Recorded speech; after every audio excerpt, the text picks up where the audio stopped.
Welcome back to Dylan's World podcast. Today I sat down with Thad Ziolkowski.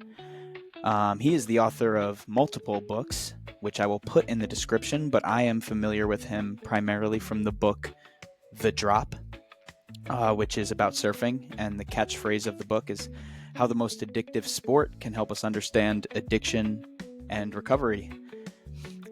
He has a PhD from Yale University in English literature, and again, he's written multiple things, so we had a really cool discussion. I'll keep the intro kind of compact, but we talked about surfing, addiction, a couple of the major figures in that dimension, and we got in towards the end about some mental health stuff and meditation, and I hope you enjoy the show.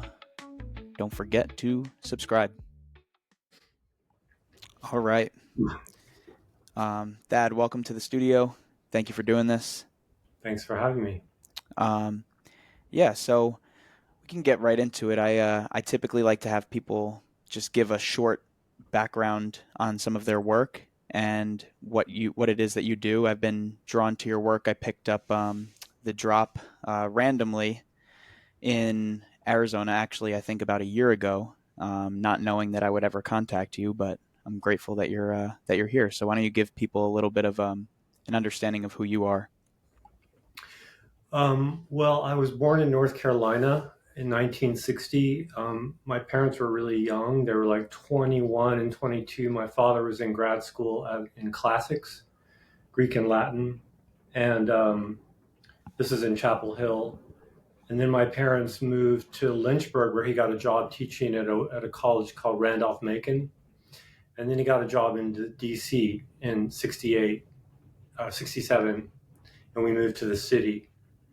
And that was and before we moved to the city, I had a pretty kind of Huck Finn-ish Southern boy life. Like, I like to hunt snakes. My father introduced me to that whole thing, and we would go walking in the woods. And I had some very lyrical, intense kind of epiphanic experiences just walking in the woods alone, hunting, like looking for snakes really always, but just kind of finding myself in these very, very still wilderness moments. My first experience of the ocean was the Gulf of Mexico. We would go down to this beach, really just like the panhandle of Florida, where the sand is very distinctive. It's very white, and squeaky. And I thought all sand was like that, but it's actually just in that area. There's something I think about some kind of mineral or some kind of rock filters down through the rivers, maybe from Arkansas. It's very, very white, beautiful. And so a lot of swimming, a lot of being in the woods. And then we were in the city, and this is in, a very intense moment of the 60s, kind of Washington Square Park moment in DuPont Circle, a lot of hippies, a lot of drumming, a lot of counterculture. Martin Luther King was assassinated, and the riots happened really close to our house. They were burnt. The city was kind of half burned down. Mm. And then my parents got divorced, and my mother remarried a guy who got a job in Florida on the East Coast. There was a lot of technology going down to Florida at that time because of the space program and NASA. So this is 1970, and I started surfing right away. And that really was the major kind of imprinting of my life, that early. And I went out alone, and I learned alone. I was not mediated by a school. I didn't have a mentor. I was just out there on this really huge used longboard, the last of its kind in 1970, when everyone was switching to shortboards. And so I groped my way into it, and I picked it up. I was probably competent after about 6 months. Mm-hmm. Surfing, and then I got a better board, and then I really started to make progress, and I started to compete, and then I found a kind of little tribe of older surfers in Melbourne Beach, and who did mentor me a bit. But surfing is so much about like just figuring it out on your own. I think that it's like a lot. I actually have a daughter who's playing soccer now, and I look at athletes and I just think like this is so instinctive. A lot of it, it's just like the way they watch the ball, the way they move. Surfing's the same way. You can't really teach it. It's very personal. You get all these little ticks and trips, and you can work through those, but it's very personal and very individualistic. And I played other sports, football, baseball, tennis, but surfing was the main thing. I competed. I got a sponsor, so to speak, such as they were back in the day, a guy named Dick Cattree, who was kind of a legend on the East Coast. And I went to the East Coast Championships in 75 in North Carolina. But right then, my parents moved. My stepfather lost his job, and we moved to Kansas for a couple of years. And then that was a very big break because I started to read seriously. I had been a reader actually all my young life because I loved surf magazines and Sports Illustrated and sports biographies and memoirs. And so I was always kind of reading, and I had a surprise, like I was a very bad student, but my teachers were always like, wow, where did you learn these words? And I was just picking up vocabulary from reading. But in Kansas, I really started to write letters to my best friend, and I realized I liked to write. I really loved reading big historical novels, Michener, Hesse, fantasy. And when I went back to Florida to finish school, I just didn't have the same connection to surfing anymore. I did it, I competed a bit, but the really tight hold it had on me had been broken. And I was starting to get more serious about reading and writing than I was about surfing. I went from a kind of body person to a mind person during adolescence, and it was a very big transition. I went to college where my father taught at GW, and back to DC, in other words. And I love the city, and I basically had to decide I've got to stop surfing, and I just stopped in order to focus on my studies. And I thought that was it.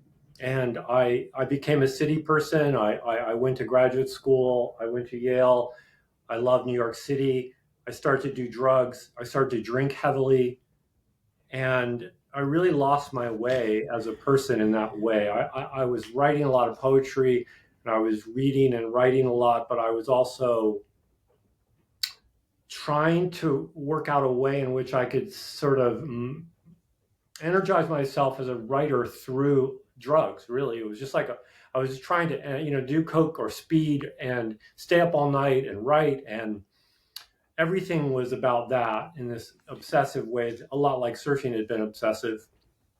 And I basically started to hit a wall with addiction. I started to have some serious consequences, and right around in my mid 30s, I was living in New York City, teaching at an arts college, teaching writing. And I wrote an article about surfing, and I realized, this nostalgic article I'm writing, I could actually just go surfing in Far Rockaway. I was like really close. I lived in New York City without any sense that it was a surf area, but it actually is. It's not like, it's like a lot of places on the East Coast is very fickle, but you can get great surf in Rockaway. And so I went out there and I bought a board, and I went surfing, and it all started to flood back. And I sort of made a conscious decision to use it to get out of my drinking and drugging and smoking, and I just basically got back I reintegrated my body basically into my life. I started to have a reason to be fit. Surfing, of course, is very demanding physically, and you can't really go out there, especially in the winter, and do very well if you're not fit. So I stopped smoking. I tapered off the drinking, and finally I quit the drugs and the drinking. It took about 6 years after I started surfing again to really do it. And then I broke with it. And that break was very hard to manage. Like I really had to do almost like a psychic surgery on myself.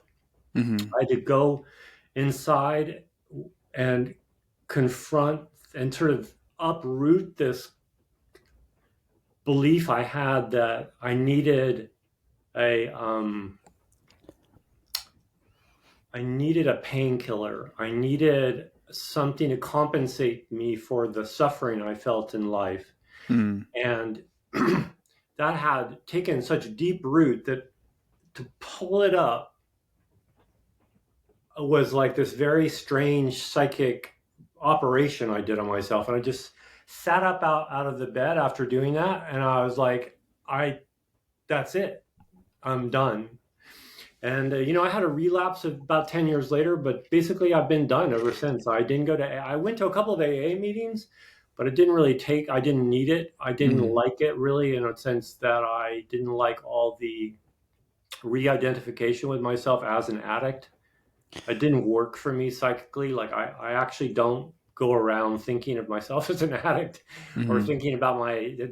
thinking I need a drink or need drug. I don't. I actually, it's gone from me in a lot of ways. I know that I have the neurology of an addict. I know that I'm susceptible to being an addict, and I definitely don't think that I'm fully ever free, in the sense that I can imagine a life crisis wherein I would have a great excuse to start drinking and drugging again.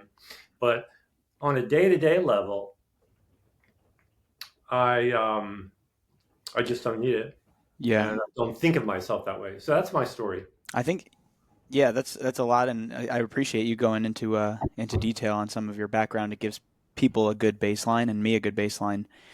And I actually want to cover a number of those topics that we touched on. I'll kind of work backwards momentarily, but I think that yeah, I have questions about the idea of reaffirming your own addictions the way that AA teaches you, and I do understand. I've known a lot of addicts. I know a lot of young men and people, let's say, who died growing up, and I struggled with my own things as well, more like on a general basis. But yeah, and family members for that matter. But again, continuously reaffirming, I'm an addict. I'm an addict, and like telling yourself that narrative, it can create a level of pressure too, where you feel like a complete failure if you have any sort of fuck up. Um, so there's stuff there, and then to go back a little bit as well, I think what you said that was interesting, and you said it in another podcast as well, that you part of like this artistry, or being a writer, you associated with even doing drugs. Correct me if I'm wrong, but it seemed like, but I understand that as well. I think that it's hard to give up negative habits, whatever those habits may be, whether they be drugs, sex, or partying, and because it almost feels like if you're a creative being, that you need to put like you see all the greats like Jimi Hendrix and Hunter S. Thompson. You have these associations with greatness and just blowing your mind past the level of what you should. So I find that to be interesting, and I'd like to hear you elaborate on that. And then, but before you do that, the one other thing that I found interesting was you kind of said that you went from like a body person to a mind person, and the drugs seemed to have come in more after you started getting more associated with the mind and the intellect. And I wonder how much of that was just getting back in touch with your body to an extent, because drugs have a way of making you feel. I mean, if that makes sense.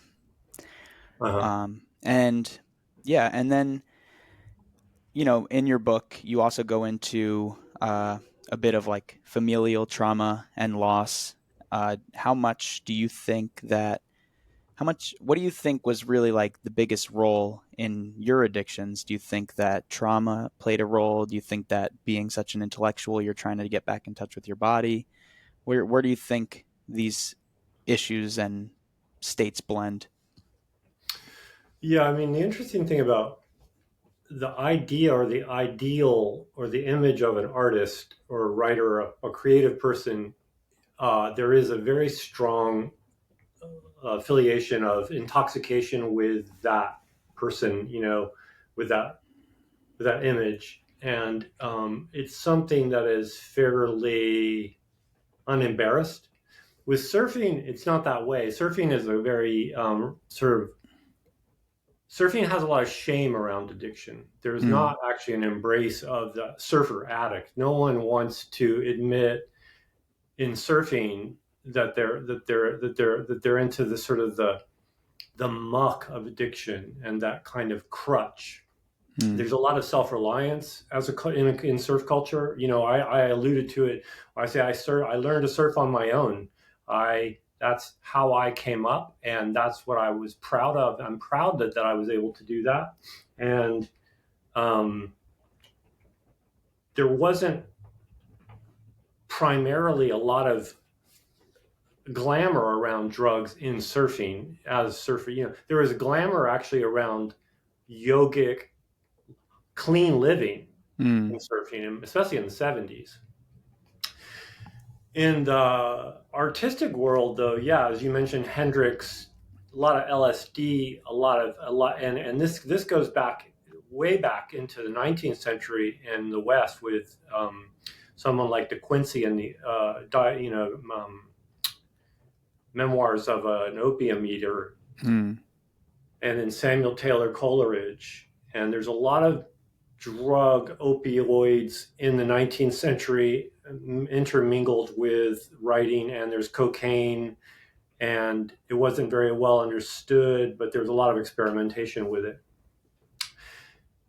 And then in the beats, you have a lot of amphetamine usage, a lot of drinking, and then of course drinking in general with writing. I mean, God, it's just shot through with it. And there isn't a lot of embarrassment about it. There's a kind of macho embrace of it. Abstract expressionism, all those guys were huge drinkers. So it's very tempting. You even feel inauthentic as a writer artist if you don't, get kind of excessive, right? So it's very strong pull in the arts to start overdoing it, to start drinking. Because I feel like I acquired addiction. I was not that addictive.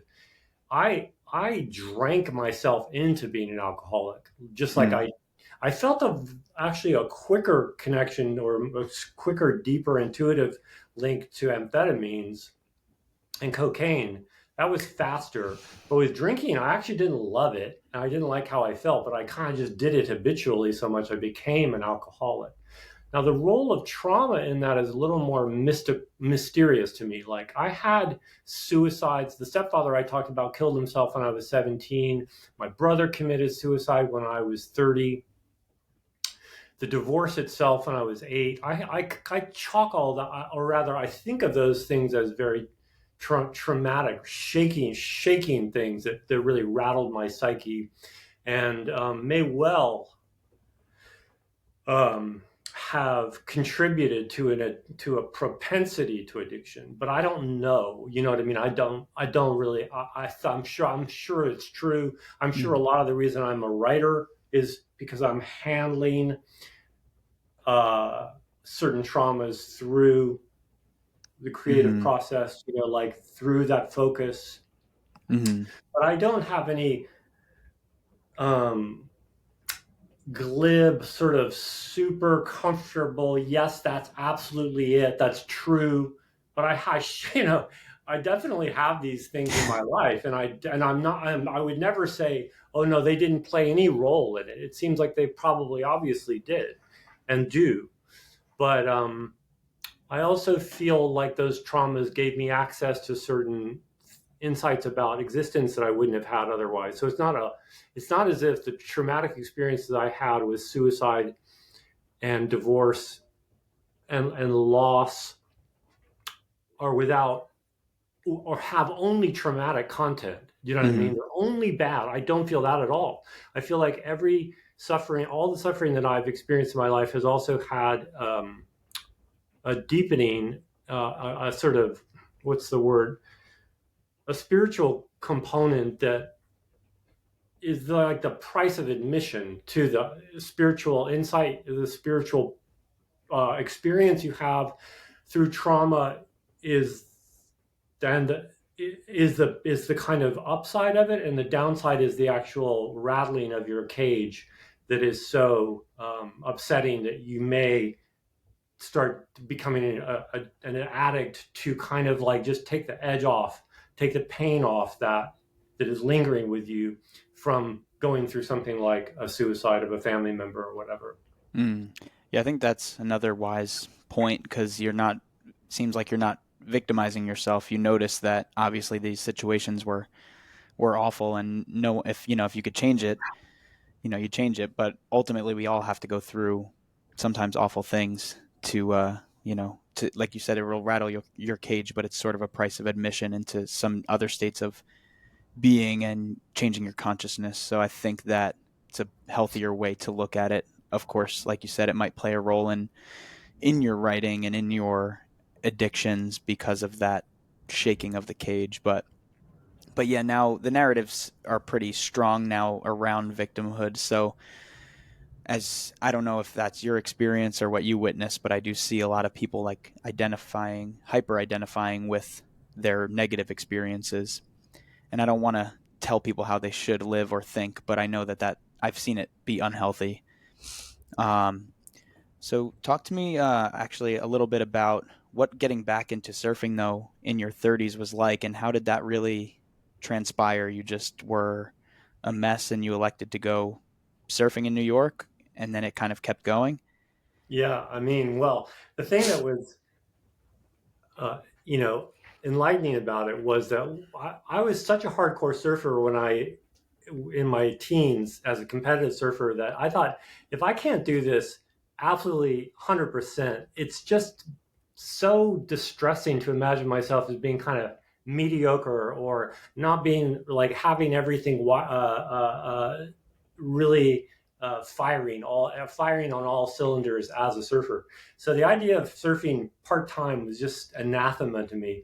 But when I actually did it out of kind of a desperation, I realized you basically everything that you could do when you're 18 or 21, you can still do. It's Mm-hmm. written into your body. Like, how athletics is like that in general. Like if you do something like play tennis competitively, you've got your strokes are there, Mm-hmm. for your life, because you did it, you repeated it so many times, right?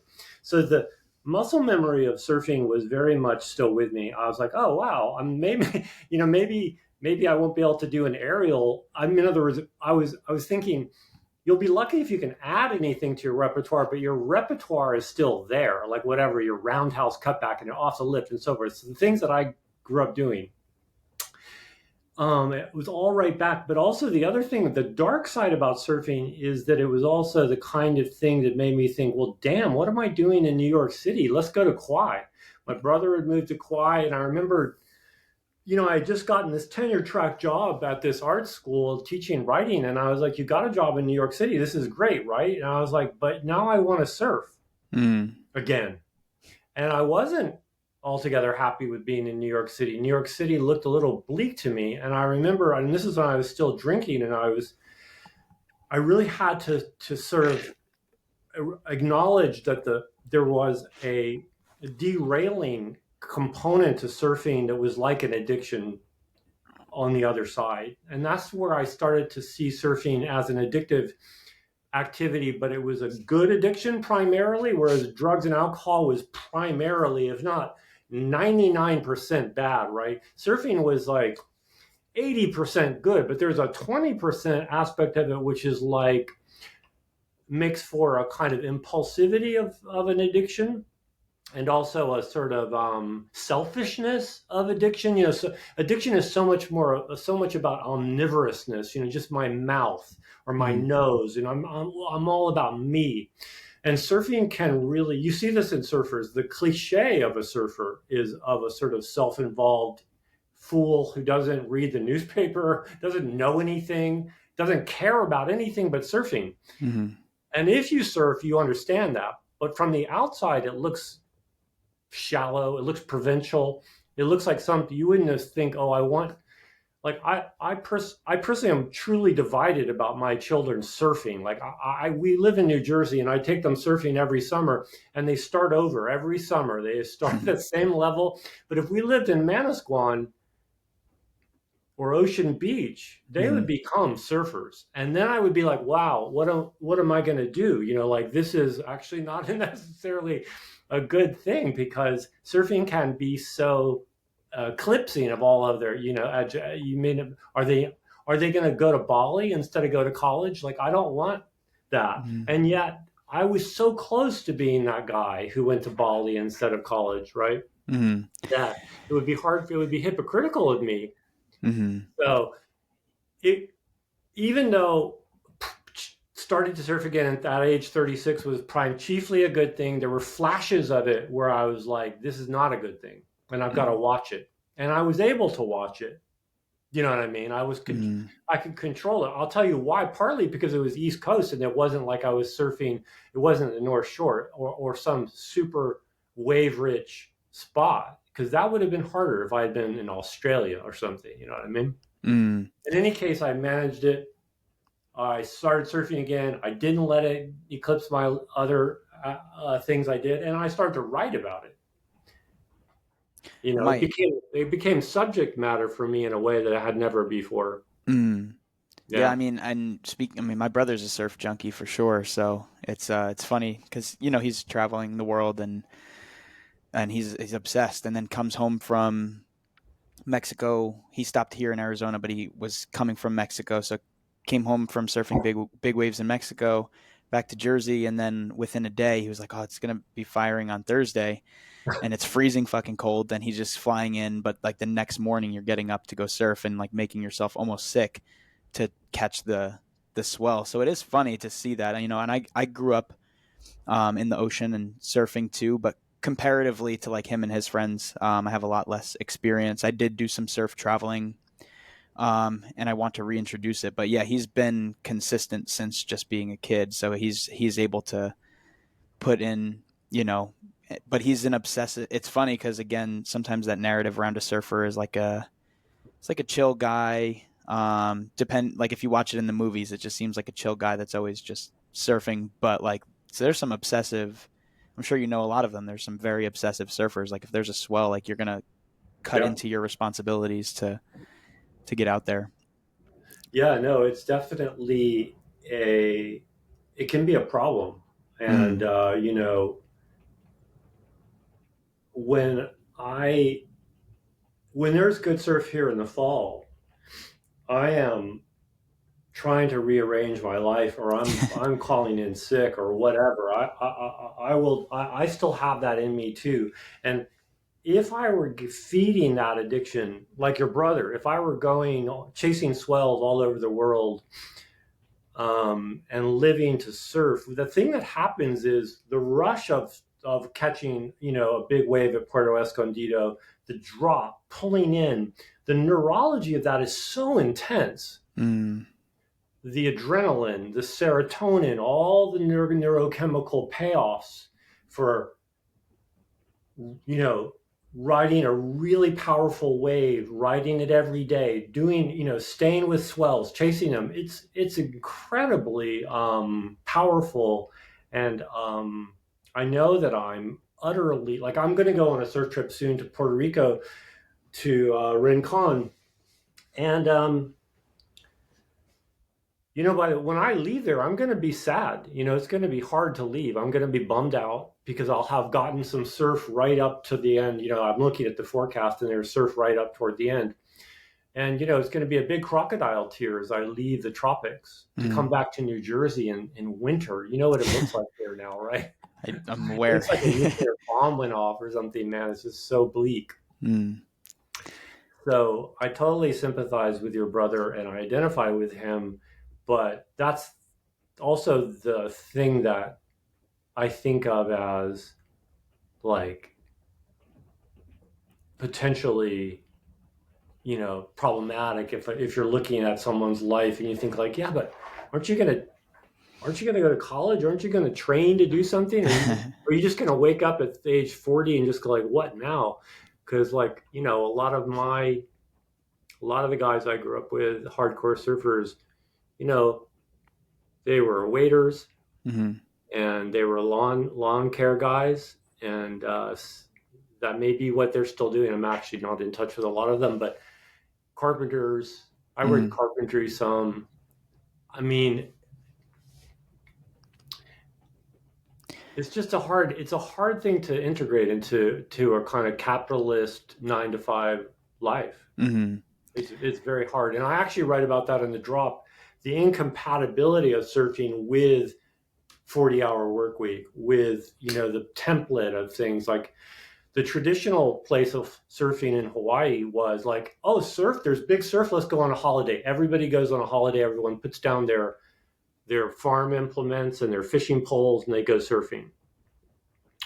But that's not the culture we live in. And if you don't show up for the job a couple of days a week, you might lose your job. For sure. Yeah, that is interesting because if you do live in a place like Hawaii, you might have if you're working in agriculture or you're working in hospitality, you might have some of the availability to like make your life a little bit more of a flow. But our culture is shifting to an extent, but it hasn't shifted fully into that dimension yet. So was writing the drop, was the big inspiration after you had like reintroduced surfing and you're reflecting on also your addictive patterns? Was that a big inspiration for the book? The big inspiration for the book for me was trying to make sense of the how many elite surfers were addicts, Mm. and just like what is the connection here? Because like I said a minute ago, the tradition in surfing is clean living and health food, and we surfers invented health food basically, like smoothies and all that stuff. That's surfing. But the higher up you go in the rankings of surfers, the number of addicts is very striking. And I thought like maybe there was something like maybe something about surfing as an activity imprinted people in a way that made them more likely to be addicts, but also that they were already intensely surfing like in an obsessive way because they were treating themselves. In other words, surfing was almost like a drug, and they were Mm-hmm. they were feeling better in a way that had to do with tending a trauma or reacting to a trauma. Like a lot of the guys I grew up surfing with, we were from we were from broken homes, right? We were surfing because it was a consolation, right? Hmm. It made us feel better. We didn't feel good outside the water, Hmm. and the worse it was, like Kelly Slater, just to take an example of the greatest surfer of all time, greatest surfer who ever set foot on a surfboard. He's from the East Coast. He's from Florida. It doesn't matter where you're from. You learn how to surf. You get the basics, right? His father was an alcoholic. His parents were in turmoil. There was a lot of domestic turmoil when he was a little boy.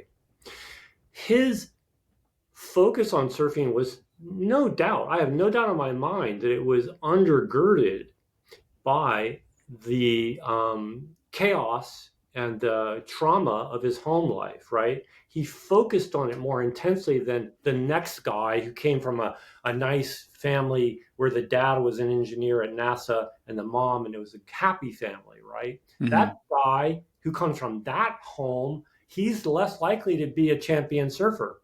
Hmm. That was my suspicion. Yeah. And I don't know, that sounds pop psychological, but I do believe that it makes sense of how all of these guys in the top and women in the top rankings of surfing are often from some kind of traumatic background and get into drugs as well as become champion surfers, right? Yeah. Well, especially in like the competitive realm, you're dealing with high levels of adrenaline and competition, and then flow states also. Because I think there's definitely a lot of people, and people who are so meant like they're up here where I could have a tendency to become a flow junkie to an extent. Maybe yourself, like that surfing is like a flow state. You're in it and you're not, and then the nature is so powerful and you're just like in that space. And but then there's the next level where it's adrenaline, and you have like a Kelly Slater and Andy Irons, who you wrote about. Andy Irons is a fascinating cat too, and I'm sure you've seen the Kissed by God documentary. He's a prime example, I think, of what you're talking about. Yeah, Andy, I have a chapter called "The Ballad of Andy Irons" in the drop, and he's a fascinating character for sure. But very broken home, alcoholism in the family. Yeah, it was classic, and started. Just there was no. The Andy Irons thing is also interesting because he was such a rock star, and there's a very tragically permissive, almost permissive culture around elite rock and rollers, but also athletes. So they end up being surrounded by people who are not going to say no. Like Kurt Cobain. I was listening to something on YouTube, and they were saying like, yeah, we were on tour. Kurt was doing heroin, but no one in the entourage wanted him to stop heroin because it was going to make for a crisis. We were just on tour. We wanted to go from show to show, and we were selling records. And his manager's not going to tell him he needs to stop. And none of the band members are going to tell him he needs to stop. And that's the way it is with Andy Irons too. It's like he's making, $1 million a year for surfing for Billabong and other sponsors, but he's also got this serious cocaine opioid habit.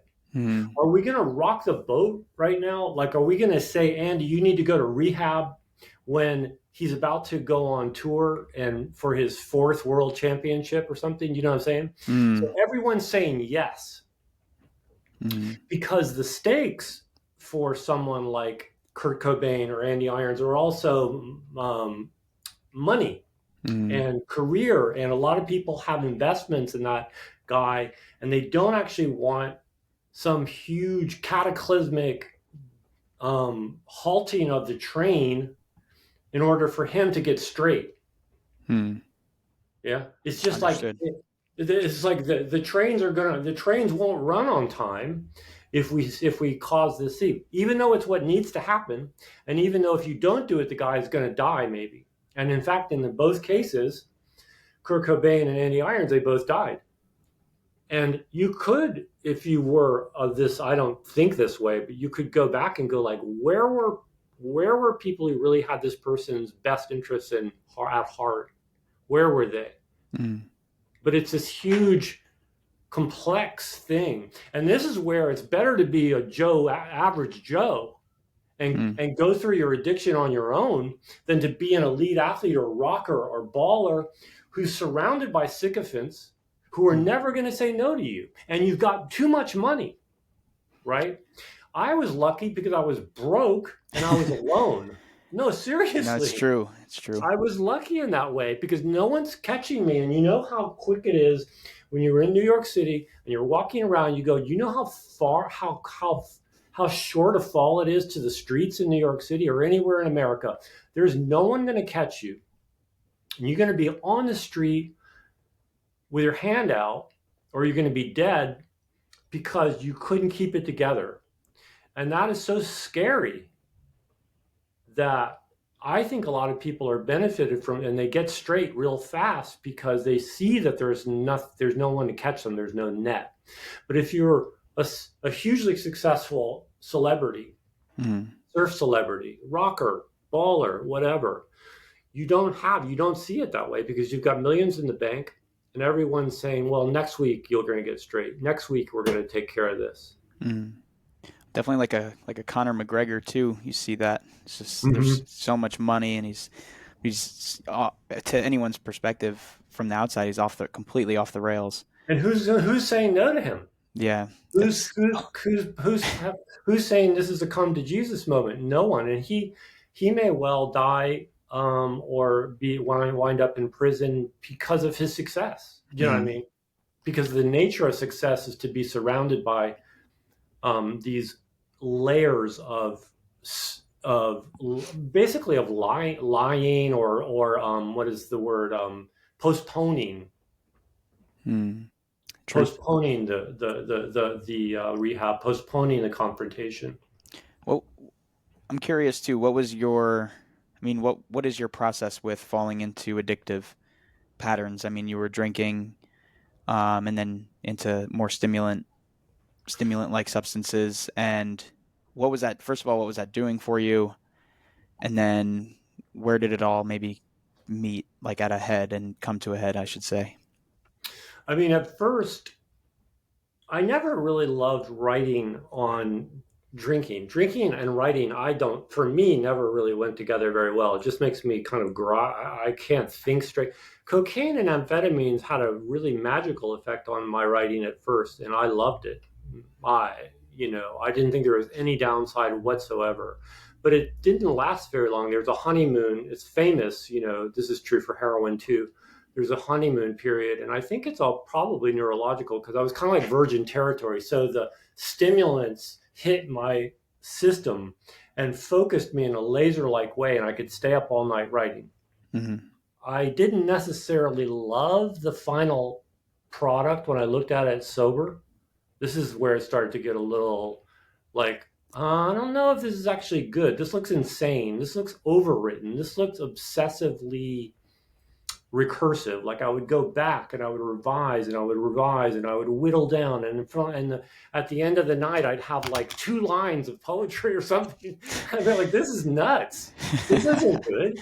This isn't. You don't even know what this says. You're just enjoying this kind of like whittling away,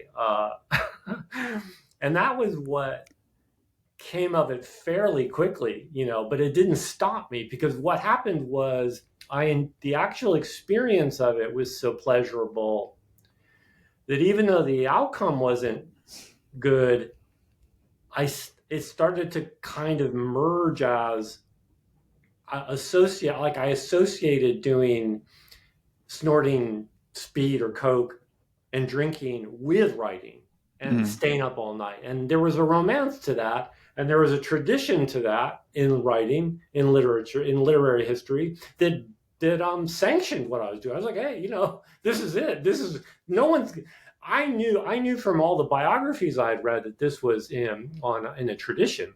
Mm-hmm. See, but in fact, it wasn't working, and it stopped working pretty quickly.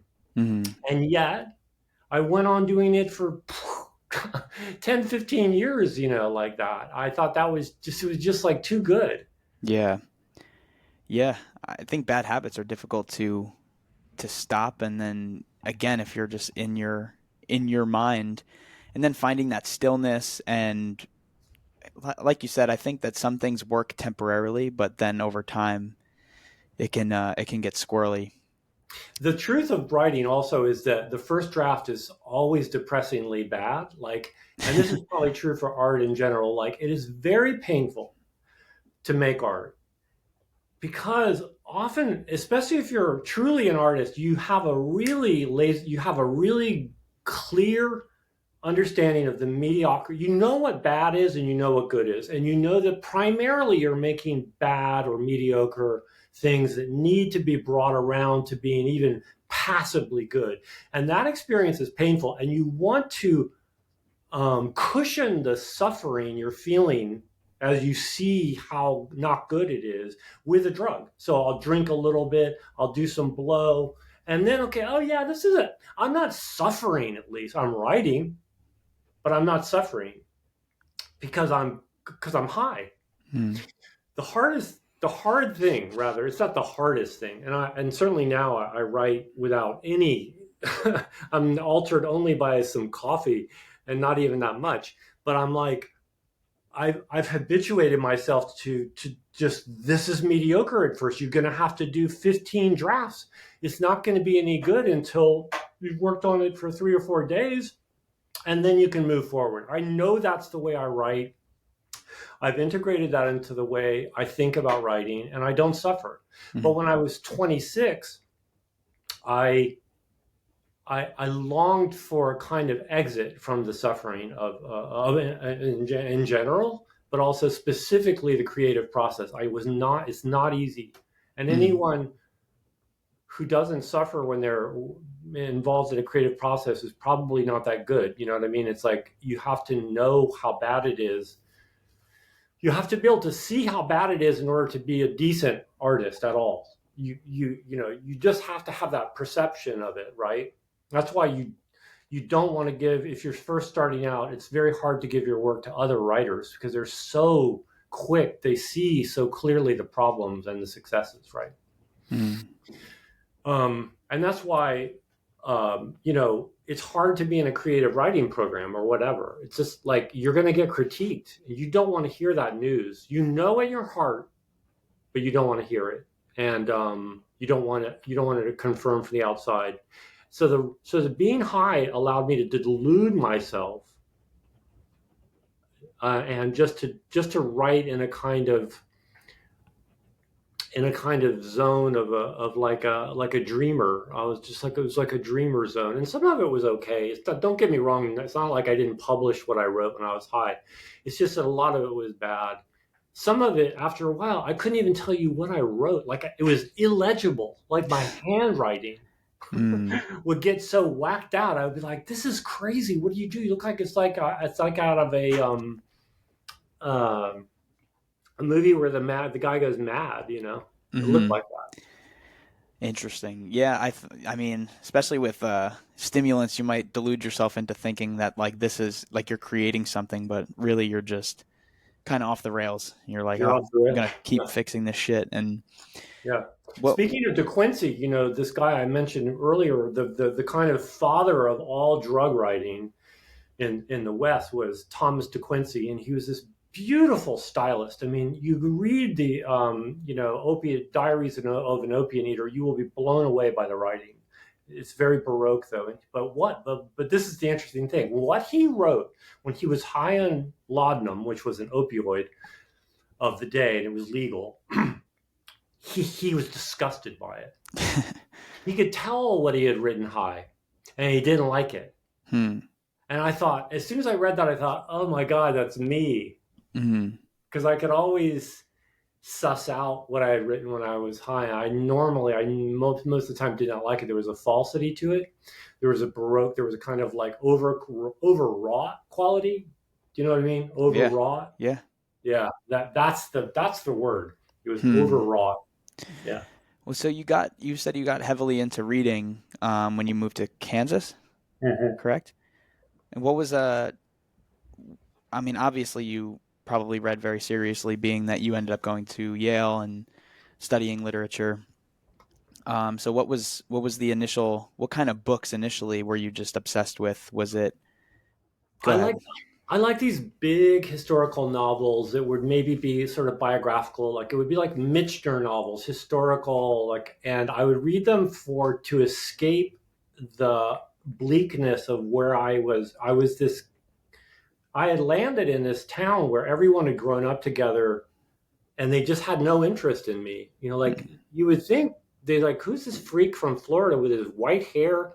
Like this Martian who landed in our school, but they actually had no interest. And I started to play football. I started to lift weights, and I gained like all this weight. I got this big prison body. I was like 205 pounds, and I lost all the speed I had. It was the only thing I had was just quickness.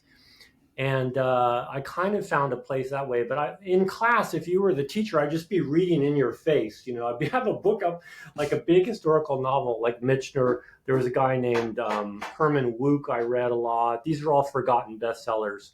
Some of the ones that are a little more interesting were, like I said, Hermann Hesse. I loved him. I would read Siddhartha. I would read Damien. I would read Steppenwolf.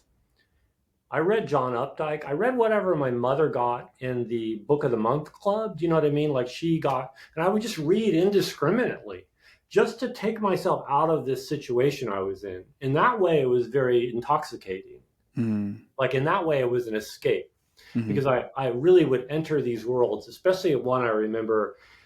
People who in my generation will remember this book, Watership Down.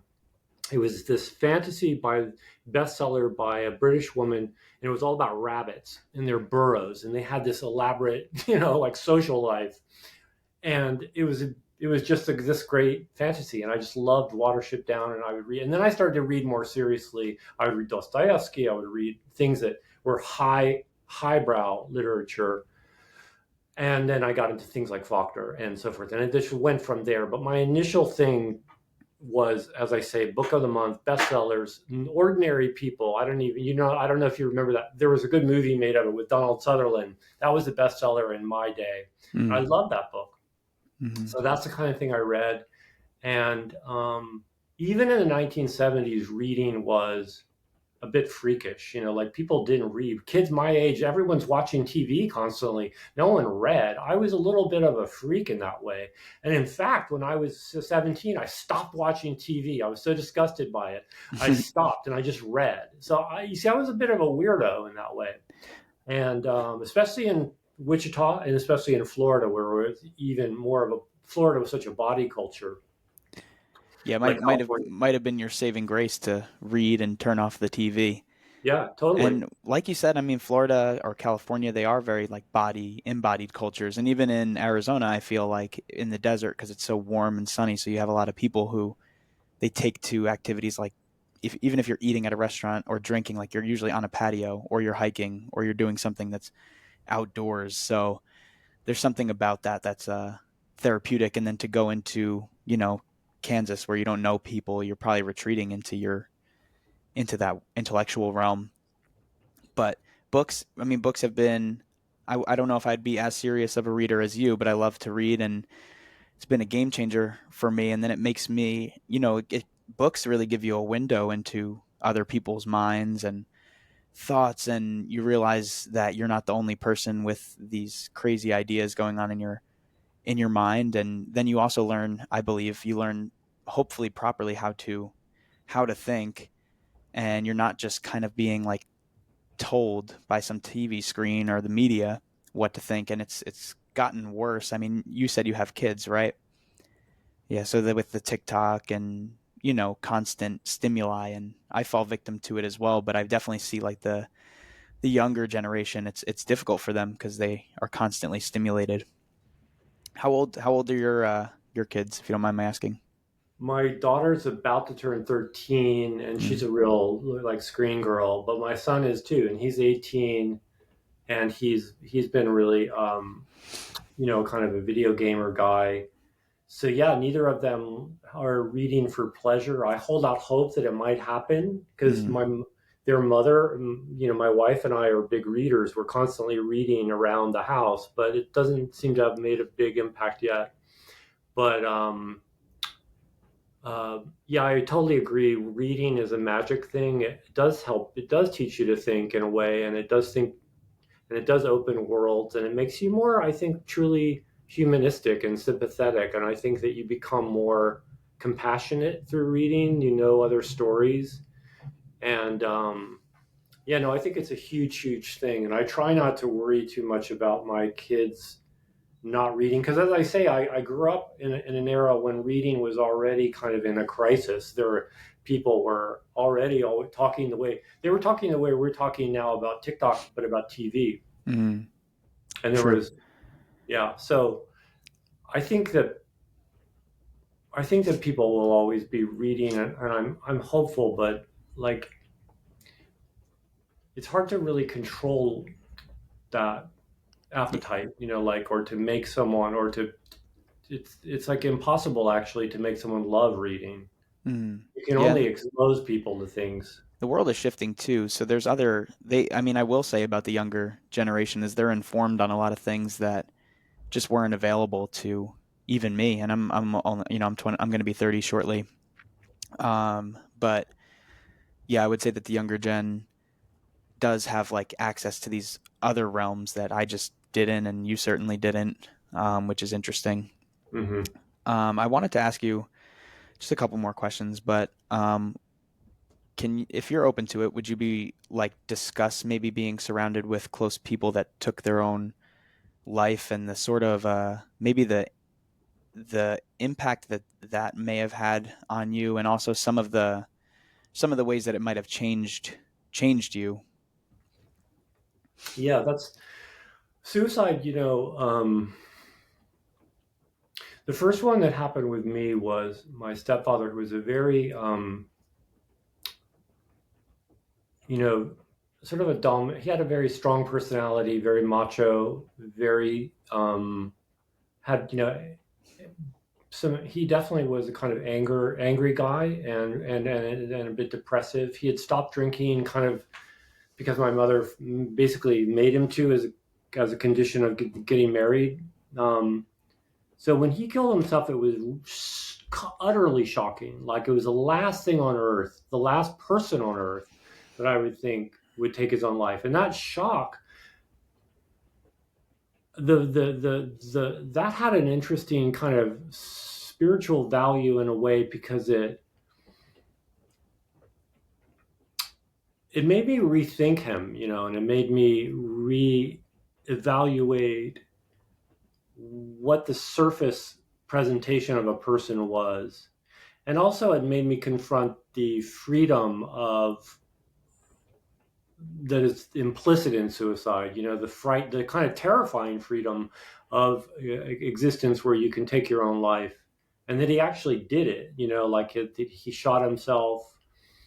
um, was it was utterly shocking.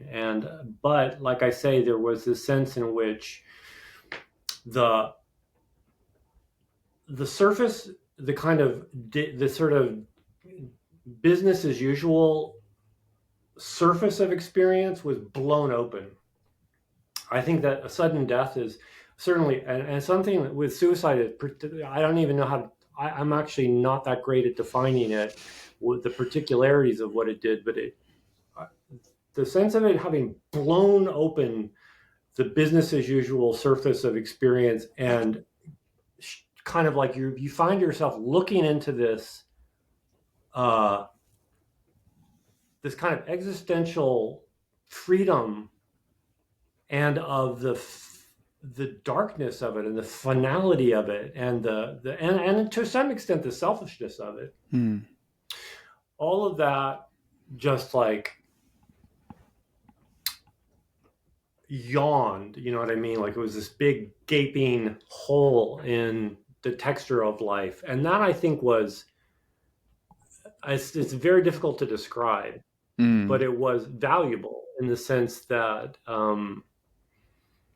there's a weird way in which it energizes you when you're intimate with death in that way. Like, he and I were actually close. There was a way in which he was utterly different from me, and I disliked him intensely. But right before I went back to Florida to finish high school, there was this weird way in which we became extremely close, like on the ride to the airport. Yeah. So it's hard. It truly is hard to describe. The one with my brother, he was more manic depressive. He was bipolar. I saw everyone in my family saw that coming for a lot longer. So we're like, oh, he committed suicide, but it's like, yeah, he's been talking about that since he was 12 years old. You know what I mean? So like a lot of So that sickness. was a radically different. So I had one that was very, very shocking, and one suicide that was kind of almost like a foregone conclusion, but Understood. was still very heavy when it happened, and had all sorts of, you know, turbulence it kicked off, but including for me probably a deepening of drug and alcohol. I was already pretty into that by then, but I know that it took me years to get over that, or to integrate that, my brother's death, in a way that it did not take me years to integrate my stepfather's death. Yeah, there's probably like a very, even just this biological connection to a brother figure Yeah. that's difficult you can't, only a brother can fill that position. So it's just challenging, even if you almost like know their weaknesses and their sickness, it's still like there's something deeper there. But yeah, death is a powerful teacher. I've been reading a book called The Five Invitations by Frank Ostaseski about what dying can teach us about living fully. Because he started years back something called the Zen Hospice Project, and he was Mm. exposed to death at an early age, and then he worked very closely with it for so long. And it's a really intense book. I don't think there's been any other book I've ever read that had me emotional at that many different stages. But it's because you're talking about a lot of people's like last moments, so there's something so like close about it, because we all we're all connected to it, and we all know that we're going to experience that. So it's an interesting book if you feel inclined to check it out. Yeah, I'd love to. Can you maybe put it in an email to me or show notes? That sounds really good. Absolutely, absolutely. Yeah. And then, I know I don't want to take up too much of your time here. I don't know if you're very pressed, but I did have wanted to talk to you briefly about meditation as well, and then what that's done for you, and then even maybe circle it back to your connection to surfing. And so you were trained in transcendental meditation first, correct? Right. My mother gave me transcendental meditation lessons when it was very fashionable. It was in 1976. I was in Wichita, and for my 16th birthday, she gave me these lessons, and they were, relatively expensive for us. We were just like a middle class family, and so I was really like, wow, this is great. And I had this immediate, just completely affinity for it. I loved it, and I went and I learned from these graduate students who were at Wichita State University, and they taught me and they gave me a mantra, and I did it. I would do it every day, twice a day, 20 minutes, and I just did it and did it. I've been doing it all ever since then. So I don't always do it twice a day, and I don't always do it at all. But I've always been a meditator, dude. I mean, it comes and goes, and when I need to when I need to organize my life or get centered, I start to do it more intensely. But I love trance states, like I love stillness and I love focus and I Mm. love the feeling tone of meditation is so seductive to me. That kind of just being like a stone, being mineral. I find that to be such a sublime state to enter that, I mean, it's like surfing had this component of like sitting on your board, you're looking at the horizon, and you kind of go into a trance state, like kind of like you would in the woods if you were hunting, or if you're just kind of stalking something. You're just like, you're very, very focused, but you're also relaxed. Yeah. That trance like thing occurs in surfing, and I connected it. I mean, in other words, I think I was prepared for meditation by surfing because I had surfed first, Mm. and so that was the feeling of it. And so yeah, I've always had a really, I was never involved with the institution of transcendental meditation. I didn't become a devotee. I didn't explore it any further. I just got the technique and I went about my life, right? Mm. So that was, and if anything, I was actually kind of frightened by gurus. The kind of the authoritarian quality of gurus offended my American like self-reliance Emersonian thing. Like I wanted it. I wanted my own space with it. So yeah, that was. I feel a lot of gratitude to my mother and to TM and for that experience, for learning that. And it's evolved. It's hard for me to describe the way in which it's evolved. The funny thing about it is that apparently I had this mantra given to me, and it was the mantra you traditionally give to a child, and I Mm. never changed it. So here I am at like a 64 using the same mantra I was given as like for a 10-year-old. But I found that just funny. It didn't make me think, oh my God, I've been doing it all wrong, because I knew internally that I hadn't been doing it wrong because I enter a meditative state, right? Mm. And it's just funny. So apparently, in the tradition of meditation that is promulgated by TM, you're supposed to get a new mantra every era of your life. So you would get one at 30 and you get one at 45 or whatever. And here I've got the kind of child meditation, but I kind of found that poetic. I'm like, yeah, it is a childlike experience. It is childlike to be in a meditative state. It's like being a child of God, right? Mm. Very true. Very true. And Yeah. you don't want to lose that youthfulness anyway. Yeah. In terms of going back to like surfing, like and you've said it in other interviews, you're like a kid, Yeah. you're connected to it. The eternal Grom thing, which is what you always hear surfers talk about, is the kind of breathless enthusiasm of the surfer, which is a real virtue. It's not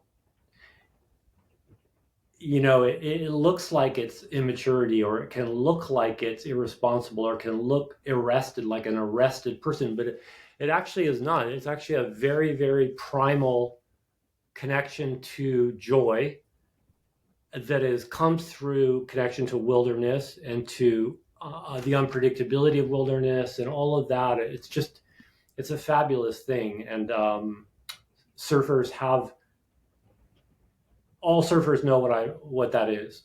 And that is the essence of surfing. It is stoke. The essence of surfing is stoke, and it's a form of joy, and it's a blessing. There's nothing bad about it. Like, there's no downside to stoke, right? Agreed, my friend. Agreed. And well, I'll leave it at that. I don't want to take up too much of your time here. We did just over an hour. And Yeah. Thanks so much for doing this, though. I really enjoyed the conversation, and you have great words, and I'm sure a lot of people are going to resonate. Well, thanks, Dylan. It's a Yeah. pleasure meeting you, and thanks for having me on.